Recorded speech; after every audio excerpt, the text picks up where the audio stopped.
Assalamualaikum warahmatullahi wabarakatuh. Alhamdulillah wassallallahu wasallam ala rasulillah wa ala alihi wa ashabihi wa mawalah. Pada video ini saya ingin mempresentasikan bahan ajar pada mata kuliah Masail Fiqhiyah dengan tema penghalang kewarisan menurut kompilasi hukum Islam. Sub CPMK yang dibebankan pada poin ini adalah mahasiswa dituntut untuk memahami hukum penghalang kewarisan dalam kompilasi hukum Islam dan mampu menyimpulkannya sebagai bentuk sarana pengembangan diri sebagai ilmuwan yang memiliki visi dan orientasi dasar dalam menjawab permasalahan yang membutuhkan jawaban hukum di masyarakat berdasar pada nilai moral dan etika akademik. Penghalang kewarisan yaitu keadaan atau perbuatan tertentu yang menyebabkan seseorang tidak mendapatkan warisan sekalipun secara hubungan darah atau perkawinan dia sudah termasuk sebagai ahli waris. Artinya sekalipun syarat dan sebab kewarisan sudah dipenuhi, kalau ada penghalang kewarisan maka kewarisan bisa menjadi gagal untuk dimiliki. Dasar hukum pembahasan ini tentunya adalah kompilasi hukum Islam pada pasal 173, begitu juga dengan literatur fikih mawaris baik yang klasik begitu pun yang modern. Dalam kompilasi hukum Islam dapat disimpulkan penghalang kewarisan terbagi menjadi 3. Yang pertama pembunuhan, yang kedua tindak kriminal berupa fitnah, penganiayaan, percobaan pembunuhan, dan juga perlainan agama. Pembunuhan merupakan salah satu faktor yang menyebabkan seseorang gagal dalam mendapatkan warisan. Misalkan seorang anak yang membunuh ayahnya dengan niat supaya hartanya justru dimiliki. Namun, dalam Islam, niatnya di awal itu digagalkan dengan tidak memberikan hak waris kepadanya. Yang kedua, memfitnah, menganiaya, dan mencoba membunuh.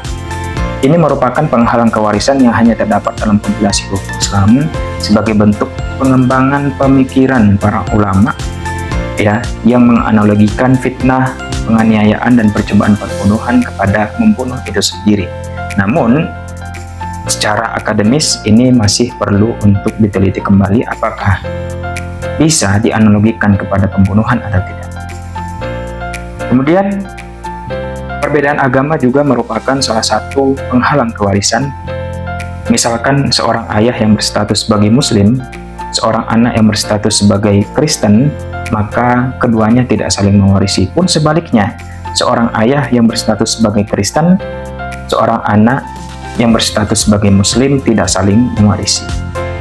Hikmah penghalang kewarisan ini sebetulnya adalah untuk mencegah konflik terjadi dalam keluarga dan juga sebagai efek jera terhadap orang yang membunuh, begitu juga orang yang menganiaya, yang memfitnah, dan seterusnya. Begitu juga untuk menjaga kesucian hukum waris. Dan dalam Al-Quran Allah Ta'ala memberikan pesan yang sakral pada kita untuk menerapkan hukum waris. Yusikumullahu fi auladikum lidzakari mithlu hadzil unsayyin. Kesimpulan, dalam kompilasi hukum Islam terdapat 3 penghalang kewarisan, yaitu pembunuhan, perbedaan agama, dan yang ketiga yang masih menjadi bahan diskusi para akademisi, yaitu memfitnah, menganiaya, dan mencoba membunuh.